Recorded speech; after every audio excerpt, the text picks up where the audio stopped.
నమస్తే రమగారు. నమస్తే జయ. రమగారు, గణాంకాలు చూసుకుంటుంటే వివాహేతర సంబంధాలు చాలా పెరిగిపోయినాయి అని చెప్తున్నారు. వాటికి కూడా గణాంకాలేనమ్మ ఆ! మన కర్మ. వాటికి అంటే ఈ పరిస్థితి చూడండి ఎక్కడిదాకా వచ్చిందంటే, అంటే లెక్క పెట్టుకునే స్థాయికి వెళ్ళిపోయాం చూడండి. కాదు జయ. ఇప్పుడు గణాంకాలు అంటే మన దగ్గరకొచ్చి అడగాలి. ఆ! మామూలుగా గణాంకం అంటే ఏమిటి? మన ఇంటికొచ్చి లేదా మన ఆఫీస్‌లోనో మీ ఫ్యామిలీలో ఎంతమంది ఉంటారు? ఎంతమంది బ్రదర్స్? ఎంతమంది సిస్టర్స్? ఎంతమందికి ఉద్యోగాలున్నాయి? ఎంతమంది గ్రాడ్యుయేట్స్? ఇవి కనుక్కుంటారు. ఎవరి దగ్గరికైనా మైక్ పుచ్చుకెళ్ళి మీకు వివాహేతర సంబంధం ఉందా అని అడుగుతారా? అలాంటి గణాంకాలు చూడదు రమగారు. గవర్నమెంట్ గాని, లేకపోతే ఏదన్నా బయట ఎన్‌జీఓస్ గాని గణాంకాలు చూసేటప్పుడు ఎక్స్‌పర్ట్స్ దగ్గరికి వెళ్తారు. కేసుల సంఖ్య చూస్తారు. అంతేనా? దాన్ని బట్టి ఓహో! ఇదివరకు ఇంత సంఖ్య లేదు. ఇప్పుడు ఇప్పుడు సంఖ్య పెరిగింది. పెరిగింది అనేదాన్ని లెక్క పెట్టుకుంటుంటారు. అలాగా? అలాంటి అంతేగాని మైకులు పుచ్చుకొని దేవుడా! దానికి కూడా దిగజారిపోయామా మనం? లేదు లేదు. అవునండి ఇంకా నాకుంది. ప్రస్తుత అవునండి నేను చేస్తాను. ప్రస్తుతానికి అక్కడికి రాలేదింకా. కొన్నాళ్ళకి అక్కడికి కూడా వస్తామో ఏం ఏం కర్మో పాడో దేవుడా! రమ్మగారు, ఏం పాడో రమ్మగారు చెప్పలేము మనం. హ్మ్. అది పరిస్థితి. అంటే ఇదివరకు కూడా ఉంది. ఆ! ఎప్పుడూ ఉంటూనే ఉంది. ఇప్పుడు అవకాశాలు కూడా పెరిగినాయేమో మన కర్మకి. అవకాశాలు పెరుగుంటాయి. విలువలు దిగిపోయి వలువలు విడిచేస్తున్నారనమాట జనం. అంతేగా? అంతేగా మరి. నిస్సిగ్గుగా ప్రవర్తించటం. విలువ లేదు, మర్యాద లేదు. వైవాహిక సంబంధం పట్ల ఒక విలువ, మర్యాద, గౌరవం, పార్ట్నర్ పట్ల ఒక సౌహృద భావం, వీళ్ళని చీట్ చేయకూడదనే ఇంగితం అవన్నీ పోయినాయి. అవును. అవన్నీ బేసిక్ విలువలు కదా జయ. అంతే. పెళ్ళిని గౌరవించడం, కుటుంబానికి ఒక గౌరవం, మర్యాద, సామాజిక పరమైన మర్యాదలు తగ్గిపోతున్నాయమ్మా.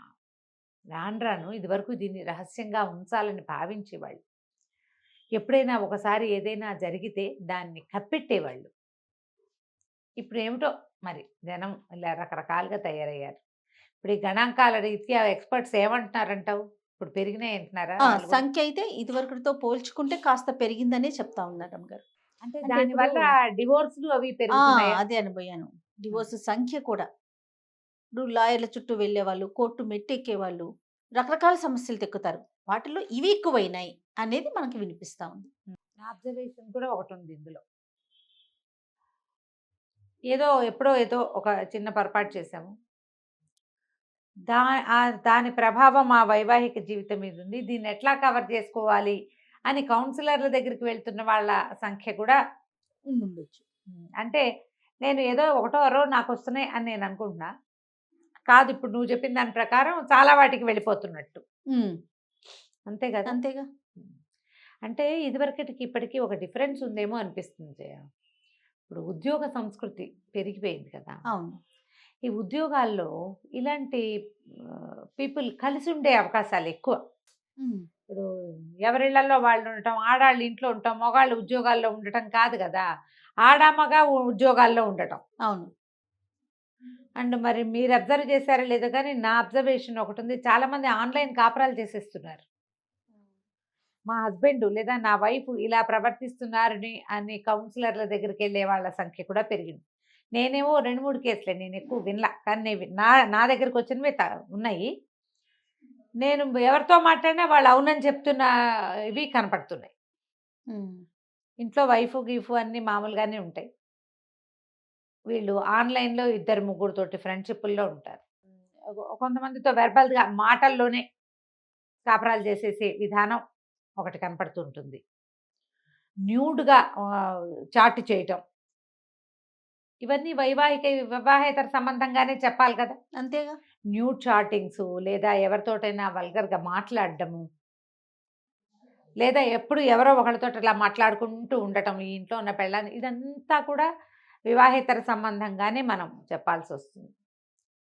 మరి ఈ ఇంట్లో ఉండే మనుషులతోటి లేదా వాళ్ళతో ఉండే వాళ్ళతోటి వీళ్ళకి ఆ రకమైన స్నేహమో, ఇంకోటో ఎందుకు ఉండట్లేదు? హ్మ్. అంటే వీళ్ళు ఎందుకు కలిసి ఉండలేకపోతున్నారు? ఆ కలిసి ఉండలేని వాడు అసలు పెళ్లి చేసుకోకుండా ఏదో నచ్చిన చోట చేసుకోవచ్చు కదా! అంటే అలా కాదట. హ్మ్. ఈ పెళ్లి పెళ్ళిళ్ళు అవి నచ్చినప్పుడే చేసేసుకుంటారు మామూలుగానే.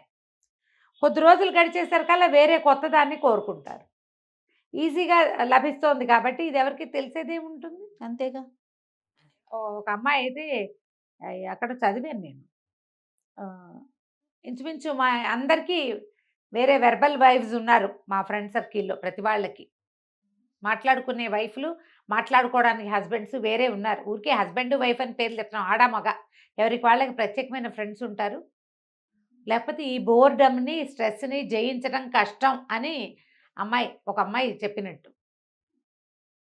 ఈ స్ట్రెస్‌ని బీట్ చేయాలంటే ఏదో ఒకటి థ్రిల్ కావాలి మనుషులకి.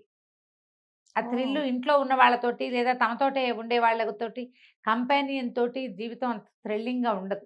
బయట ఎవరైనా ఔట్‌సైడ్ పర్సన్స్ తోటి ఇలాంటి మాట్లాడితేనే ఇలాంటి ప్రవర్తనతోటే థ్రిల్ వస్తుందని. థ్రిల్లింగ్‌గా ఉంటుంది. కిక్. ఈ స్ట్రెస్ అంతా ఎట్లా బీట్ ఔట్ చేయాలి? నేననుకుంటాను ఊరికే ఒక ఆలోచిస్తుంటే జయ, ఇదివరకు ఇన్ని యోగా క్లాసులు, ఇన్ని యోగా సెషన్స్, ఇన్ని రకాల యోగాభ్యాసాలు లేవు. అవునండి. ఇప్పుడు యోగాలొచ్చినాయి, జుంబాలొచ్చినాయి, డాన్సులొచ్చినాయి, వాకింగ్ క్లబ్స్ వచ్చినాయి, లాఫింగ్ క్లబ్స్ వచ్చినాయి. స్టాండప్ కామెడీస్ వచ్చేసినాయి బోలెడన్ని. ప్రజలకి కాలక్షేపానికి పుంఖానుపుంఖాలుగా వ్యవహారాలొచ్చినాయి.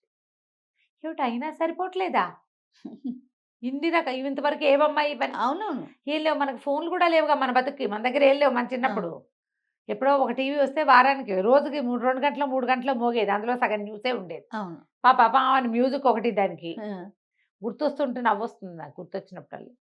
ఇప్పుడు ఏవో ఒక చిత్రహారు, ఓ చిత్రవిహారు, ఒక బుధవారం ఒక సినిమా, ఆదివారం ఒక సినిమా అంతే మన గోల.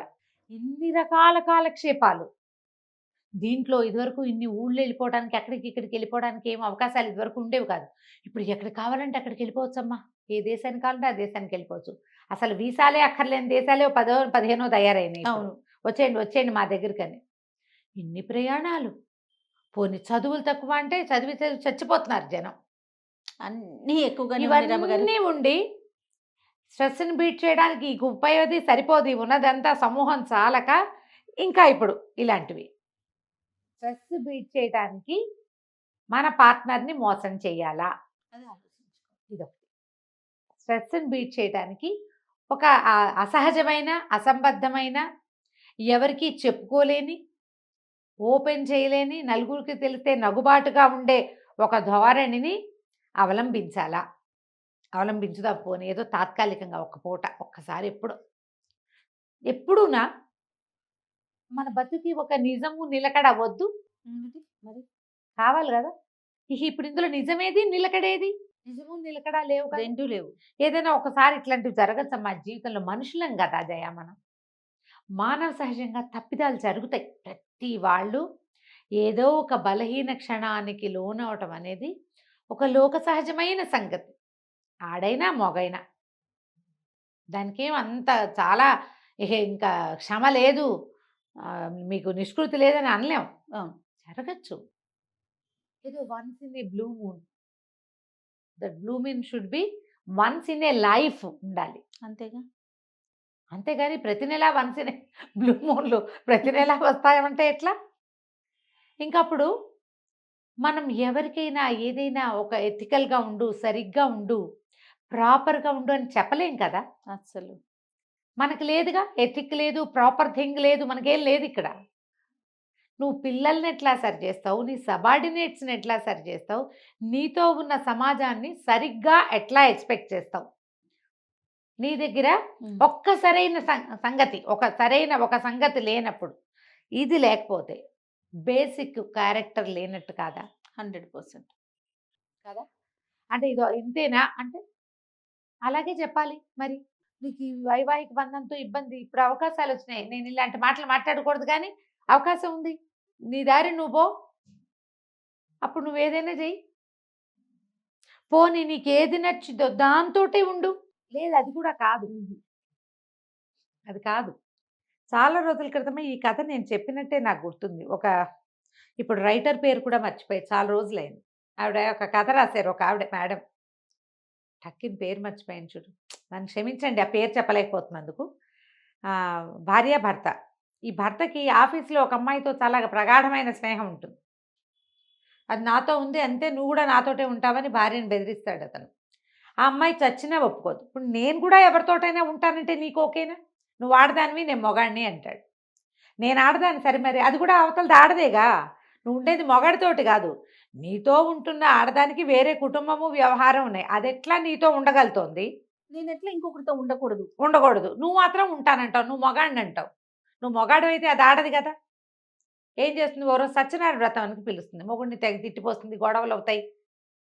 ఈ అమ్మాయికో చీర తెచ్చి, ఆ అమ్మాయికి కూడా ఓ చీర తెచ్చానంటాడు. ఆ! ఈ ఒకరోజు సత్యనారాయణ వ్రతం పెట్టి చుట్టాలందరినీ పిలుస్తుంది. ఆ అవతలమ్మాయి, మొగుడు కూడా వస్తారు. పిలుస్తారు వీళ్ళే. హ్మ్. వస్తారు. వస్తే ఈ అమ్మాయి పరిచయం చేస్తుంది. ఇగో ఈ అమ్మాయిని ఇతను ఉంచుకున్నాడని చెప్తుంది అందరికి. ఆ అమ్మాయి ఏడుస్తూ ఉంటుంది. మొగుడు వెళ్ళిపోతాడు కోపం వచ్చి. మొగుడు వెనక నా జీవితం పాడు చేసావు నువ్వంటుంది. మరి నువ్వు చేసింది ఇక్కడ? రోజు నీతో నన్ను పోలుస్తాడు. నీతో బావుంది దాంతో నా జీవితం చాలా బావుంది. నీతో నాకు నేనంత ఎంజాయ్ చేయట్లేదని చెప్తున్నాడు నాతో. నా ఎదురుగుండా గంటల తరబడి నీతో మాట్లాడతాడు. ఈ ఇంటికి డబ్బు సగం నేను కడితే, వాళ్ళ అమ్మా నాన్నని నేను సపోర్ట్ చేస్తే, వీడికి పిల్లల్ని నేను కంటే సంతోషం నీ వల్ల ఉందని నాకు చెప్తున్నాడు. నేనేం చేయాలి? నీకు ఇప్పుడు జీవితం నీ భర్తకు తెలిసింది కాబట్టి జీవితం పాడైపోయింది. మరి భార్యకి తెలిసినప్పుడు ఇక్కడ పాడవలేదా జీవితం? అత్తగారు బతిమలాడుతుంది వద్దు వద్దని. చెప్పే నీ కథ నాకు గుర్తుంది చాలా రోజుల క్రితం. ఏమో రమ్య గారు రైటర్ పేరు కూడా చెప్పా. మేడం పేరు ఇప్పుడు నాకు గుర్తు రావటం లేదు. నాకైతే నిజంగా విన్న గుర్తు అనిపించట్లేదండి. ఓకే. జనాలకు గుర్తొస్తుంది చూడు. ఎప్పుడు ఎలా ఉంటుందంటే, మీరు ఏదైనా ఒకటి, ఏ విషయమైనా సజావైన షేరింగు సంతోషాన్ని కలిగిస్తుంది. సజావు కాని షేరింగు ఎప్పుడు భయావహమే. అంతేగా. ఎప్పుడు ఇబ్బందికరంగానే ఉంటుంది. హ్మ్. దినదినగండం నూరేళ్ల నూరేళ్ళ ఆయుష్. ఆయుష్. ఈ క్లోజ్ ఫ్రెండ్‌షిప్‌లో ఇప్పుడు మనం గమనిస్తున్నదే ఇందాక నువ్వు మాట్లాడుతుంటే నాకు తెలియనట్టు మాట్లాడతాను కానీ నేను. నాకివి తెలుసు. క్లోజ్ ఫ్రెండ్‌షిప్స్ 2, 3 కుటుంబాలు క్లోజ్ ఫ్రెండ్స్. అన్ని చోట్లకి కలిసెళ్తారు. ఇప్పుడు జరుగుతున్న సమాజం అట్లా ఉంది. కలిసెళ్తారు, సినిమాలకు కలిసెళ్తారు. వాళ్ళ పిల్లలు, వీళ్ళ పిల్లలు కలిసి ఆడుకుంటారు. సడెన్‌గా ఆ కుటుంబాల్లో ఒకడికి, ఇంకో కుటుంబంలో ఒక ఆవిడకి సంబంధం ఏర్పడుతోంది. వీళ్ళ వల్ల ఎంత కలుషితమైపోతుందో సమాజం. నేననుకుంటా ఇంత కలిసి ఉండటం ఎందుకు? ఎంతవరకు ఉండాలి అంతవరకు అంతవరకు ఉండాలి. ఉండొచ్చు కదా! ఎవరి జీవితం వాళ్ళది. ఎవరు ప్రయారిటైజ్ చేసుకొని సెపరేట్‌గా ఉండొచ్చు కదా! ఏదో సిట్యుయేషన్స్‌లో కలుస్తాం. అంతకంటే ఎక్కువ క్లోజ్‌నెస్ మీరెందుకు చేయాలి? అది మీ మధ్య అక్రమ సంబంధాలకి దారి తీసేంత స్నేహాన్ని ఒక ఆడ, మగ మధ్య మిగిలిన వాళ్ళు ఎందుకు ఎంకరేజ్ చేయాలి? అసలు ఆ పరిస్థితులు ఎందుకు రావాలి? ఆవిడ ఊరెళ్తే ఈవిడ వండి పెడుతుంది. ఈవిడ ఊరెళ్తే ఇంకోళ్ళు వండి పెడతారు. ఏమి ఎవడు మగవాడు వాళ్ళ ఇంట్లో వంటవాడు వండుకోడు? ఈ గిన్నెలు పంపించడం, సామాన్లు పంపించడం, మా ఇంటికి రా మాతో పాటు తినని పిలవడం. ఎప్పుడో ఏదో జరిగిపోతుంది. ఇక దాన్ని కంటిన్యూ చేస్తారు. పోనీ జరిగిందని సెపరేట్ అయ్యి జాగ్రత్త పడతారా? పడరు. తెలియలేదు కదా అని ముందుకెళ్తారు. అందులో ఉన్న థ్రిల్ అలా లాక్కెళ్తుంది. ఇతరత్రా శారీరక సంబంధాల వల్ల కలిగే థ్రిల్లు సహజమైన వాటిల్లో ఉండవట. చాలామంది రాస్తారు దాని మీద. థ్రిల్ కిల్స్ కదా! అంతేగా. అవునా? ఏ థ్రిల్ అయినా చివరికి అదే కదా! మీ పిల్లలు ఏమవుతారు? అసలు ఈ మీ మానవుల మనుషుల మధ్య సంబంధాలని సజావుగా అర్థం చేసుకోవడం కుదురుతుందా? కష్టం కదా! ఎప్పుడైనా ఒక పొరపాటున ఏదైనా జరిగితే దాన్నక్కడ సరిపెట్టేసేయాలి. వెనక్కి తిరిగి చూడకూడదు. ఈ ఇందులో ఏమవుతుందంటే ఒకడు జాగ్రత్త పడాలనుకుంటారు ఆడో మగో. రెండో వాళ్ళు వదిలిపెట్టరు. బ్లాక్‌మెయిలింగ్‌కి దిగుతారు. బ్లాక్‌మెయిలింగే. హ్మ్. అది కూడా ఇబ్బందే. ఇంక తప్పదు. కంటిన్యూ చివరికి చేస్తారు. చివరికి హత్యలు, మరణాలు, లేకపోతే డివోర్సు, అక్కడి దాకా వెళ్ళిపోతుంది. కుటుంబ విచ్ఛేదము, పిల్లలు అన్యాయం అయిపోవటము అందులోకెళ్ళిపోతుంది ఇది. అందాక పోనివ్వద్దు. ఈ దూరం ఎక్కడో ఉన్న వాళ్ళతోటి ఫోన్లలోనో, ఇంటర్నెట్ ద్వారానో శారీరక సంబంధాలు నెరవేరుద్దామన్న ఉద్దేశాలు మానేయండి. సమాజాన్ని పాడు చేసేది ఇదే. అది తెలివిగల పని కాదు. ఎప్పుడో ఒకప్పుడు తెలియక ఏదో తింటాం. ఇది పొరపాటని తెలిసి మానేస్తాం. ఇవి కూడా అంతే. మానుకోకపోతే మీ తర్వాత తరాలు చాలా చెడిపోతాయి. వాళ్ళకి మనుషుల మధ్యని ఈ సునిశ్చితమైన సంబంధాలని అర్థం చేసుకోవటం చాలా కష్టమవుతుంది. పేరెంట్స్‌కి ఈ రకమైన విలువలు తెలిసి ఉండాలి. వన్స్ మీరు పేరెంట్స్‌గా మారారు. మీ ఇద్దరు కుర్రాళ్ళుగానో, అమ్మాయి, అబ్బాయిగానో ఉన్నన్నాళ్ళు ఏమిటో తెలీదు మనకి. ఎలాగో పోతుంది జీవితం. వన్స్ పేరెంట్స్‌గా మారాక మీరు ఇలా తెంచుకోలేని భావజాలాల మధ్య ఇరుక్కుని మీ సంబంధ బాంధవ్యాలను పాడు చేసుకుంటే పేరెంట్స్గా మీరు అడ్డంగా ఫెయిల్ అయిపోతారు. మీ వల్ల సమాజం చెడిపోతుంది. సమాజాన్ని చెడగొట్టే దిశగా అడుగులు వేయొద్దు. ఉమ్, ఒక తొందరపాటు అడుగులు పడితే వాటిని అక్కడ ఆపండి. కాలు వెనక్కి తీసుకోవడానికి ట్రై చేయండి. మీ మనసుకి మీరు నచ్చజెప్పుకోండి. ఇతరులకి నచ్చజెప్పండి. అవసరమైతే ఒక కౌన్సిలింగ్ తీసుకోండి. కానీ ఇలాంటి వాటిని ముందుకు తీసుకెళ్ళిన కొందికి మీకు మంచి సమాజం దొరకదు. అంతే. దీనివల్ల ఏంటంటే డివోర్స్ ఆల్రెడీ ఇండియాలో చాలా పెరిగినాయి. ఇందాక నువ్వు చెప్పిన లెక్కల్లోనే దీనివల్ల ఏమనాలి, అక్రమ సంబంధాల వల్ల వల్ల ఎక్స్ట్రా మ్యారిటల్ అఫైర్స్ ఈ ధోరణి వల్ల డివోర్స్ అవుతున్నవి ఎక్కువగానే ఉంటున్నాయి. మామూలుగానే కొట్లాడుకుని డివోర్స్ తీసుకుంటున్నారు చిన్న చిన్న విషయాలకి. అవును. ఇంకా దానికి తోడు ఇది ఇవి కూడా ఉంటే ఇంకా కష్టం కదా. ఆ. మీకు పిల్లలు ఉంటే మరీ మరి కష్టం. కష్టం. అవునా? ఆలోచించండి. ప్రవర్తన మార్చుకోవటం ఏ స్టేజ్లో అయినా చేయొచ్చు. ఇది వరకు చాలా చేసాం, ఇప్పుడు మారటం ఎందుకు అనుకోకండి. ఏ పరిస్థితుల్లో అయినా మార్చుకోవచ్చు. ఒకవేళ మన పత్వంతో ఉన్న వాళ్ళు మారితే వాళ్ళని క్షమించి కలుపుకోండి. ఇది కూడా ప్రధానం. చాలా ఇంపార్టెంట్ కదా. నువ్వు ఒకటి తెగొట్టేసుకుంటానంటే తర్వాత మానేసిన ప్రయోజనం లేదు. మాట్లాడుకుని మానేసుకుని మళ్ళీ కలిసి ఉండేందుకు ఆలోచించండి. దానివల్ల డివోర్స్ వైపుకి వెళ్ళరు. మీ కుటుంబ సమాజం చెడిపోకుండా ఉంటుంది. ఉంది కదా మన ఫ్యామిలీ సొసైటీస్, అవి పాడవకూడదు. మీరు ఎక్కడో చోట ఆగి సర్దుకుని దాని మీదే ఎంతసేపు ఎత్తిపడటము, దాని గురించి ఎంతసేపు మాట్లాడటము, దాన్ని మళ్ళీ పునరావృతం చేయటము, ఈ వ్యవహారాల జోలికి వెళ్ళకుండా ఆడ మగ కూడా సర్దుకుంటే అది అక్కడితోటే ఆగిపోతుంది. మళ్ళీ అలాంటి పరిస్థితులు రాకుండా జాగ్రత్త పడండి. ఏదో పాసింగ్ క్లౌడ్స్ అనుకో, వాడి దారిని అది పోతాయి, దీని దారిని ఇది నడుస్తుంది. పాసింగ్ క్లౌడ్స్ అందరి జీవితాల్లోనూ వస్తాయి. చాలామందికి వస్తుంది. వదిలేసి చూసి చూడనట్టు ఊరుకుంటే తర్వాత సమాజం ముందుకెళ్తుంది ఆటోమేటిక్గా. అంతే. సరిగ్గా ఆలోచించండి దయచేసి. రైట్ రమ్య గారు. నమస్తే. నమస్తే జయ.